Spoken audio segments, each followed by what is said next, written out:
Hello friends, welcome to my YouTube channel Srivastava law classes success door. Friends, आज का जो हमारा टॉपिक है एसेंशियल अकोमोडिटीज़ एक्ट 1955। इससे पहले वाले जो वीडियो है उसमें हमने जो एसेंशियल अकोमोडिटीज़ है 1955 इसका इंट्रोडक्शन, इसका सेक्शन 1, सेक्शन 2 और 2A डिस्कस किया था। उसी सीरीज़ को आगे बढ़ाते हुए आज हम section 3, section 4, section 5 and section 6 discuss करेंगे। फ्रेंड्स, वीडियो शुरू करने से पहले आप मेरे चैनल को लाइक करें, सब्सक्राइब करें और बेल आइकन पर भी क्लिक करें, जिससे मेरे लेटेस्ट अपडेट आपको मिलते रहें। आइए फ्रेंड्स, स्टार्ट करते हैं हम वीडियो। फ्रेंड्स, आज हम स्टार्ट करेंगे सेक्शन 3 से। सेक्शन 2A तक हमने पहले वाले वीडियो में डिस्कस कर लिया था। तो सेक्शन जो 3 है हमारा,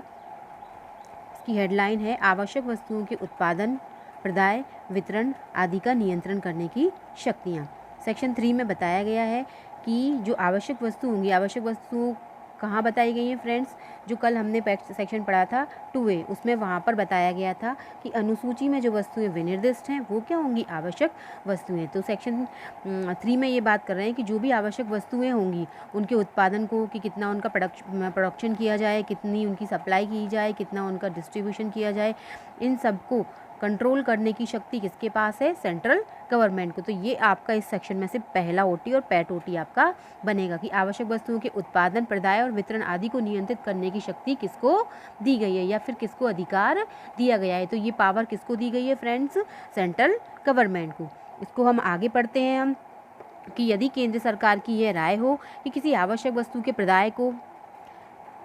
दूसरा बढ़ाने के लिए, तीसरा उनका सामयिक वितरण करने के लिए, चौथा उचित कीमतों पर उसकी उपलब्धता सुनिश्चित करने के लिए, पांचवा भारत की रक्षा के लिए, सैनिकों संक्रियाओं के दक्ष संचालन के लिए, किसी आवश्यक वस्तु की प्राप्ति के लिए अगर ऐसा करना वो आवश्यक या ज़रूरी समझती है तो वह आदेश द्वारा उसके उत्पादन, प्रदाय, वितरण तथा उसमें व्यापार और वाणिज्य के विनियमन या प्रतिषेध के लिए बंद कर सकती है। मीन्स ये जो 5 जो प्रयोजन बताए गए हैं, इन 5 प्रयोजनों के लिए सेंट्रल गवर्नमेंट आदेश द्वारा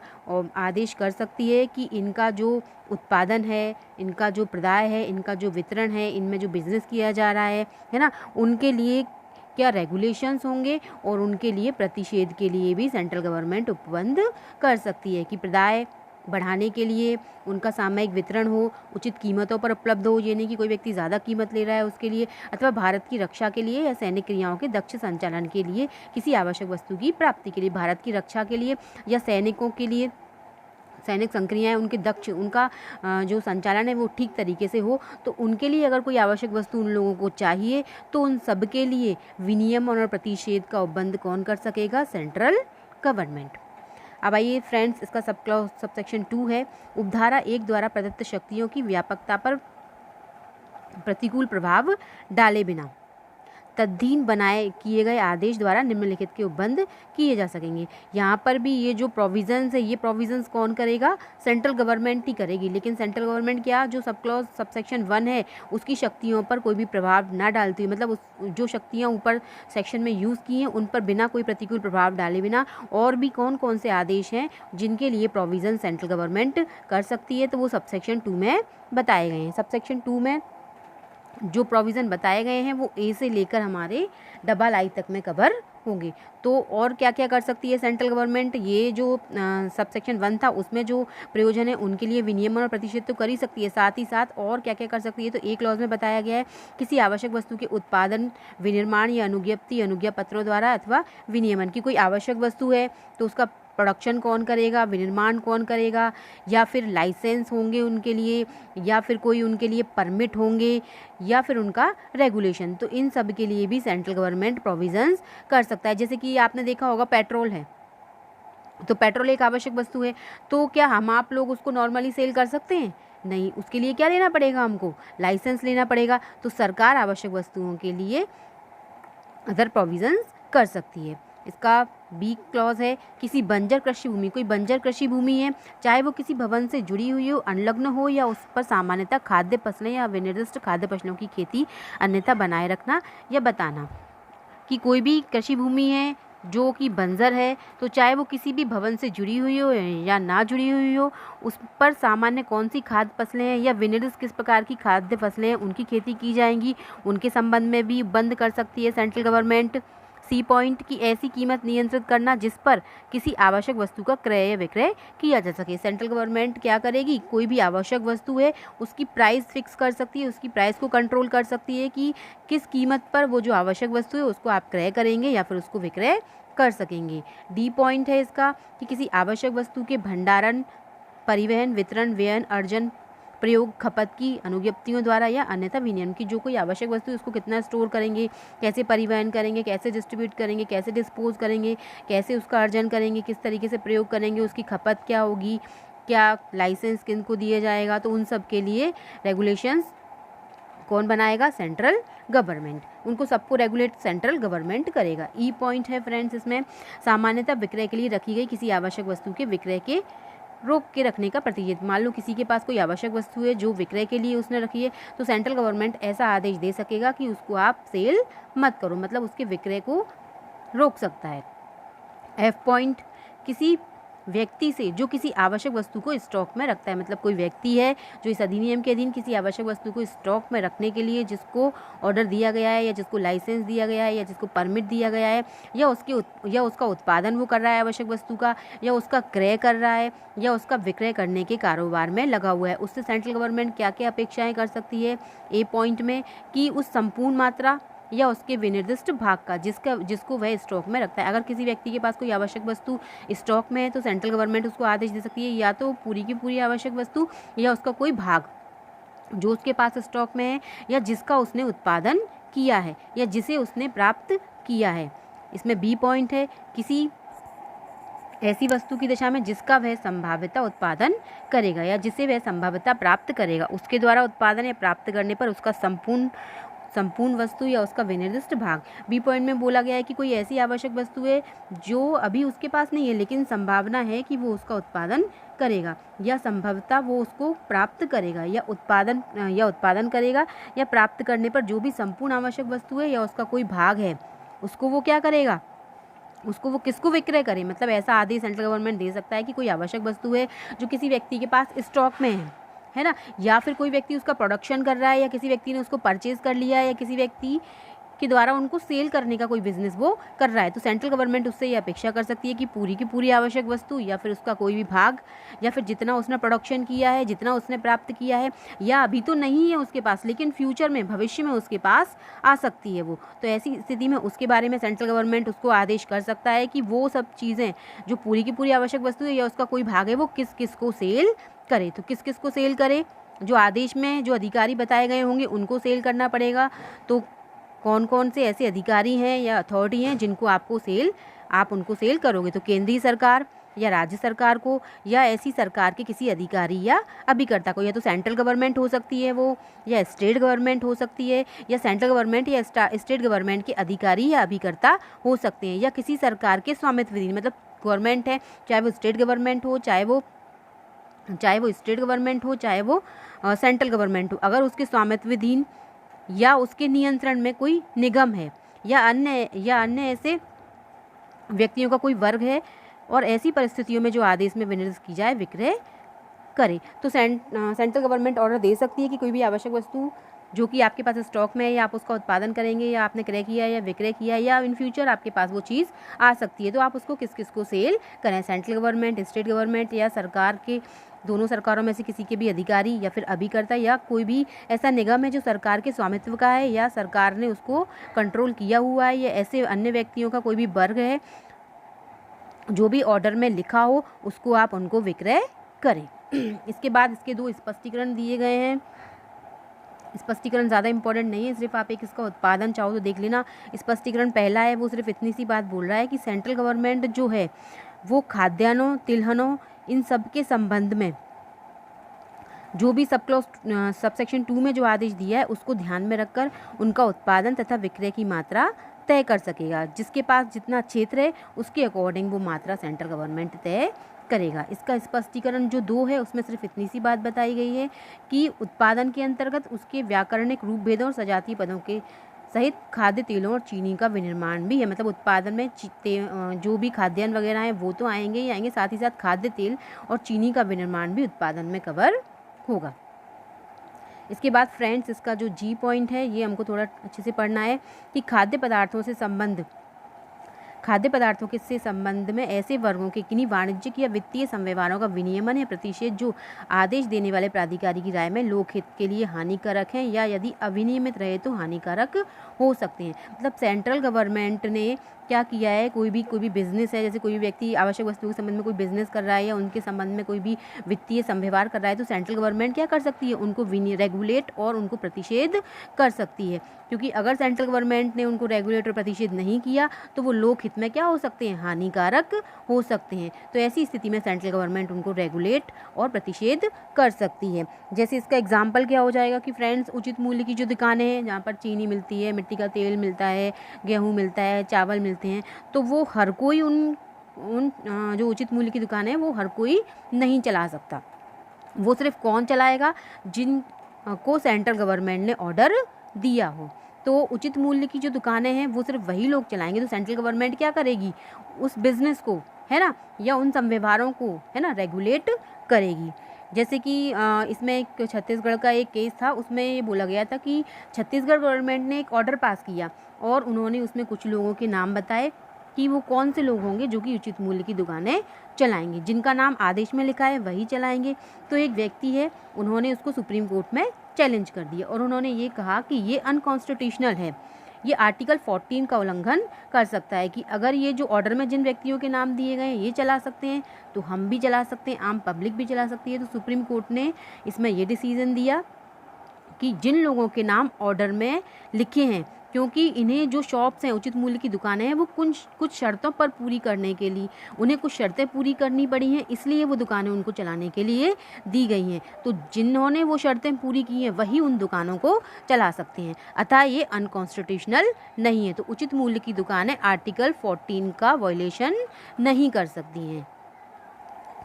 अगला है इसमें, और ये जो जी पॉइंट था, अगर इसका उल्लंघन किया जाता है, कोई ऐसा व्यक्ति है जो कि सेंट्रल गवर्नमेंट द्वारा प्राधिकृत नहीं है, या कोई ऐसी चीज़ें हैं जिनको सेंट्रल गवर्नमेंट ने रेगुलेट नहीं किया है या जिनको प्रतिषेध कर रखा है, और कोई व्यक्ति ऐसा काम करता है, उन सब चीज़ों का वायलेशन करता है, तो पनिशमेंट इसमें 3 माह से कम नहीं होगा, किंतु जो 7 वर्ष तक का हो सकेगा प्लस फाइन। इसका पनिशमेंट फ्रेंड्स आगे दिया हुआ है सेक्शन 7 में। इसके बाद फ्रेंड्स एच पॉइंट है हमारा, पूर्वोक्त बातों में से किसी का विनियमन या प्रतिषेध करने की दृष्टि से किसी जानकारी या आंकड़ों का संग्रहण। कोई व्यक्ति है जिसके संबंध में पूर्वोक्त में जो ए से लेकर हमारा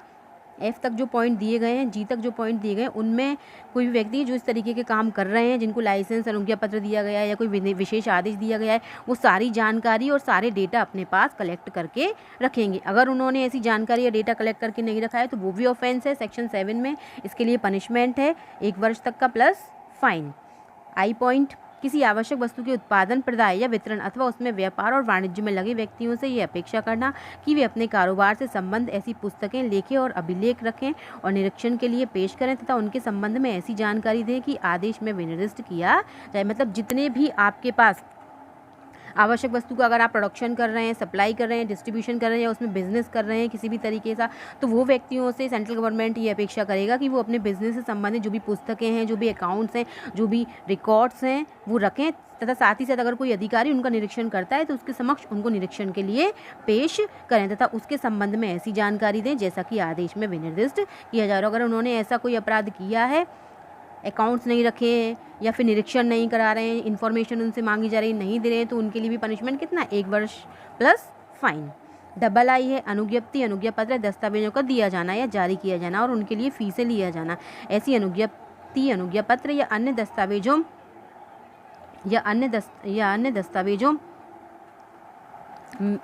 दस्तावेज की शर्तों के सम्यक पालन के लिए प्रतिभूति के रूप में ऐसी राशि का यदि कोई हो जो आदेश में विनिर्दिष्ट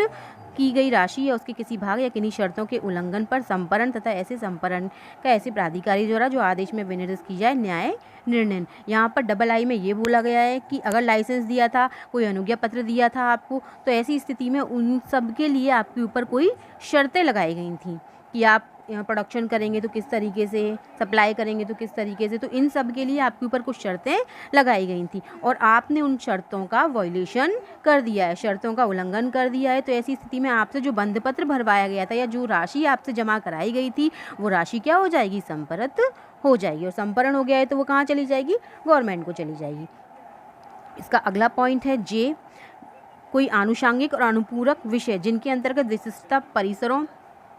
विमानों, गाड़ियों या अन्य प्रवणों में प्रवेश, उनकी एवं पशुओं की तलाशी और परीक्षा एवं प्रवेश, तलाशी या परीक्षा करने के लिए प्राधिकृत व्यक्तियों द्वारा निम्नलिखित कार्य भी है। और भी जो आदेश है वो सेंट्रल गवर्नमेंट आपको दे सकता है कि जो भी आवश्यक वस्तुएं हैं उनके लिए परिसर वगैरह किस तरीके के होंगे, विमान, गाड़ियाँ, अन्य प्रवहन वगैरह, पशुओं की तलाशी ले सकता है, परीक्षा कर सकता है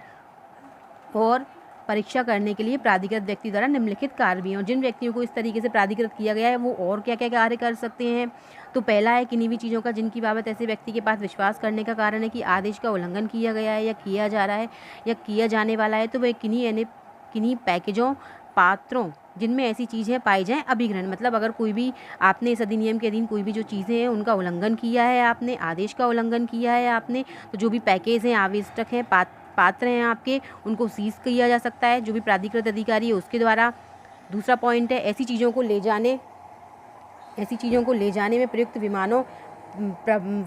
पशुओं या उनकी दशा में अभिग्रहण, जबकि ऐसे व्यक्ति के पास ये विश्वास करने का कारण हो कि ऐसा विमान, जलयान, गाड़ी, अन्य प्रबंध या पशु अधिनियम के उपबंधों के अधीन संपरणीय है। कोई भी ऐसा सामान है जो कि आप किसी विमान में ले जा रहे हैं, कोई प्रबंध के साधन में पशुओं पर ले जा रहे हैं, तो उसका भी अभिग्रहण किया जा सकता है, जबकि अधिकारी के पास ऐसा विश्वास करने का कारण है कि वो जो गाड़ी, जलयान या प्रबंध का साधन है इस अधिनियम के उपबंधों के उल्लंघन में उसमें आप काम कर रहे हो, तो उसका भी संपरण किया जा सकता है। थर्ड पॉइंट है इसमें कि कोई भी लेखा पुस्तकें हैं, दस्तावेज हैं, उनका भी अभिग्रहण किया जा सकता है जो किसी व्यक्ति के पास इस अधिनियम की किसी कार्यवाही के लिए उपयोगी या सुसंगत हो सकती है। मतलब थर्ड पॉइंट में सिर्फ इतनी सी बात बोल रहे हैं कि कोई भी अधिकारी है, अगर उसको ऐसा लगता है कि आपने इस अधिनियम के अधीन कोई भी आदेश है उसका वायलेशन किया है, तो वो क्या कर सकता है, जो भी आपके अकाउंट हैं, डॉक्यूमेंट हैं, जिनको भी वो अधिकारी सीज कर रहा है, तो आप क्या कर सकते हैं, उस अधिकारी की उपस्थिति में जिन डॉक्यूमेंटों को उसने सीज किया है उनकी प्रतियां ले सकते हैं, साथ ही साथ उनका उद्धरण भी ले सकते हैं। फ्रेंड्स, अब आइए अब यहाँ से हम देखते हैं 3A। ज़्यादा इम्पोर्टेंट नहीं है, लेकिन ये 3A जो है इसमें जो 2 लिमिटेशन दी गई हैं वो हमको अच्छे से लर्न करनी है। 3A में बताया गया है कि यदि केंद्रीय सरकार की यह राय है कि किसी परिक्षेत्र में किन्हीं खाद्य पदार्थों की कीमतों के चढ़ाव को नियंत्रित या जमाखोरी को निवारित करने के लिए ऐसा करना आवश्यक है, तो वह शासकीय राजपत्र में अधिसूचना द्वारा निर्देश दे सकेगी कि उपधारा 3 में अंतर्वृत्त किसी बात के होते हुए भी वह कीमत जिस पर उस परिक्षेत्र में खाद्य पदार्थ का विक्रय उपधारा 2 के खंड F के प्रति निर्देश से किए गए आदेश के अनुपालन में किया जाएगा, इस उपधारा के अनुसार विनियमित किया जाए। सेक्शन जो 3 है, इसका सबसेक्शन 3A है, वो ये बोल रहा है कि अगर सेंट्रल गवर्नमेंट को ऐसा लगता है कि कोई खाद्य पदार्थ है और उसकी कीमत क्या हो रही है, बहुत ज़्यादा बढ़ रही है,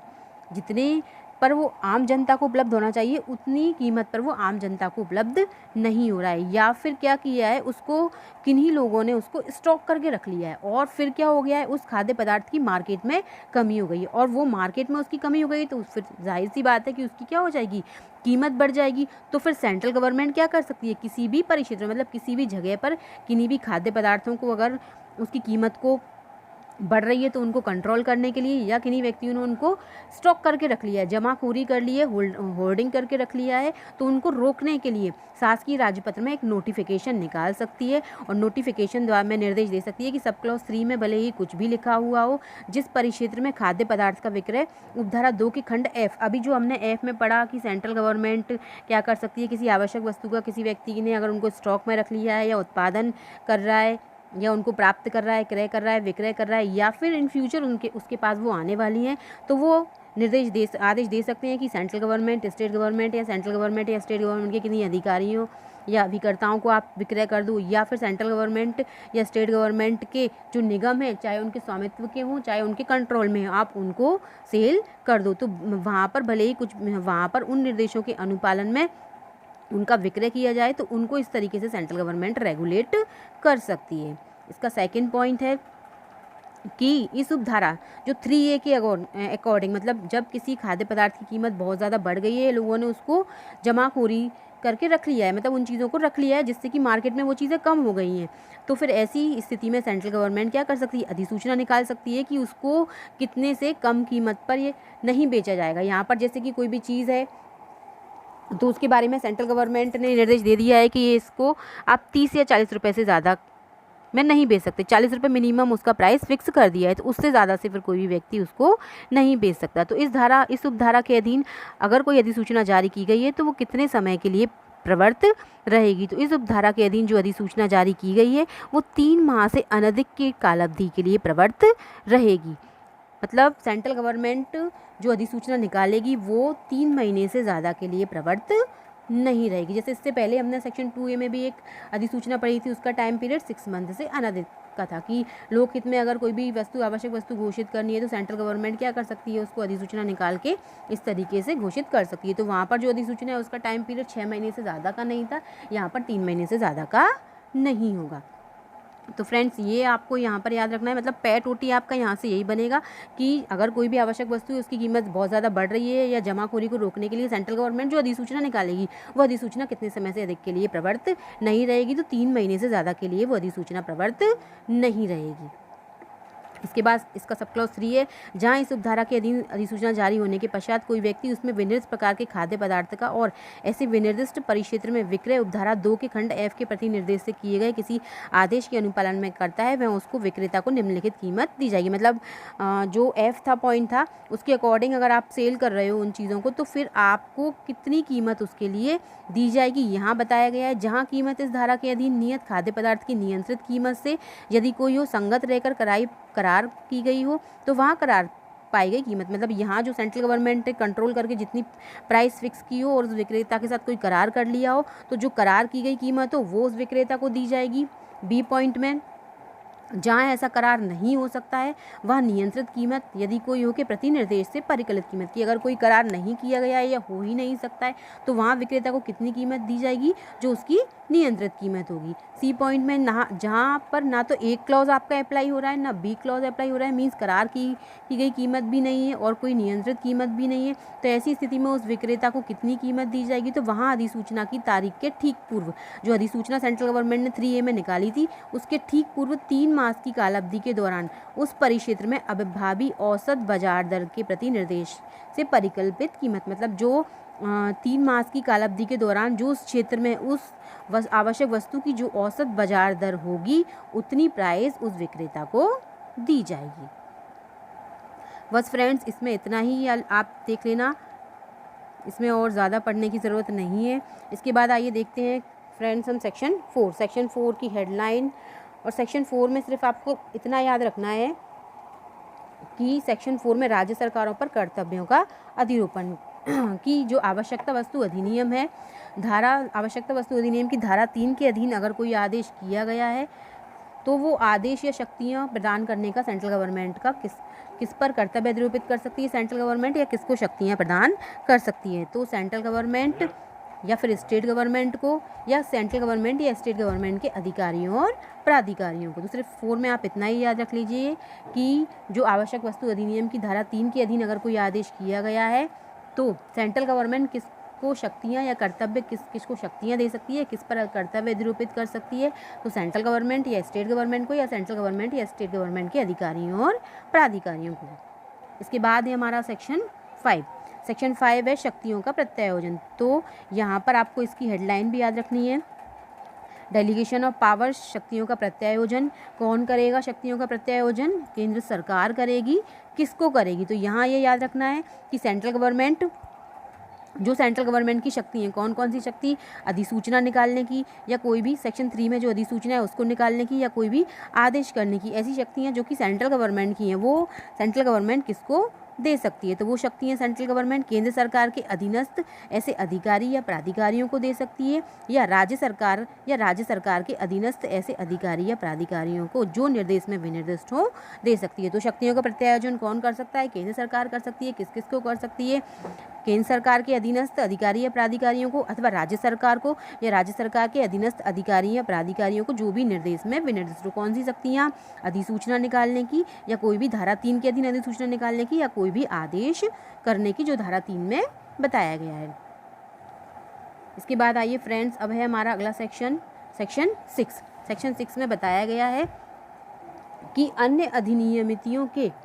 अन्य अधिनियमितियों से असंगत आदेशों का प्रभाव। धारा 3 के अधीन किया गया कोई आदेश इस अधिनियम में भिन्न किसी अधिनियमिति में या इस अधिनियम से भिन्न किसी अधिनियमिति के आधार पर भी प्रभावी किसी लिखित में उससे असंगत किसी बात के होते हुए प्रभावी होगा। तो यहाँ पर आपको इतना याद रखना है कि धारा 3 के अधीन अगर कोई आदेश किया गया हो तो भले ही वो आदेश किसी अन्य अधिनियम से असंगत हो। जो ऑर्डर सेक्शन 3 में किया गया है तो भले ही वो किसी और अधिनियम से असंगत हो, लेकिन असंगत होते हुए भी धारा 3 का जो आदेश है वो प्रभावी होगा, वो ओवरराइड इफेक्ट रखेगा। तो यहाँ पर आपको इस कहाँ पर ऐसा प्रोविज़न दिया हुआ है, तो ये भी आपको याद रखना है कि सेक्शन 6 में ऐसा प्रोविज़न दिया गया है कि धारा 3 के अधीन अगर कोई भी आदेश किया गया है तो भले ही वो किसी अन्य अधिनियम से असंगत हो, असंगत रहते हुए भी ओवरराइड इफेक्ट रखेगा। कौन से सेक्शन में बोला गया है? सेक्शन 6 में बोला गया है। ठीक है फ्रेंड्स, ये हमारा आज का टॉपिक हमारा कवर हो गया है। अगर ये जो आवश्यकता वस्तु अधिनियम है इससे रिलेटेड अगर आपकी कोई भी प्रॉब्लम हो तो आप मुझे नीचे कमेंट बॉक्स में इसके बारे में लिख सकते हैं। फ्रेंड्स, आपने मेरे चैनल को अगर सब्सक्राइब नहीं किया है तो प्लीज़ आप मेरे चैनल को सब्सक्राइब कीजिए। Okay friends, thank you watching for my video.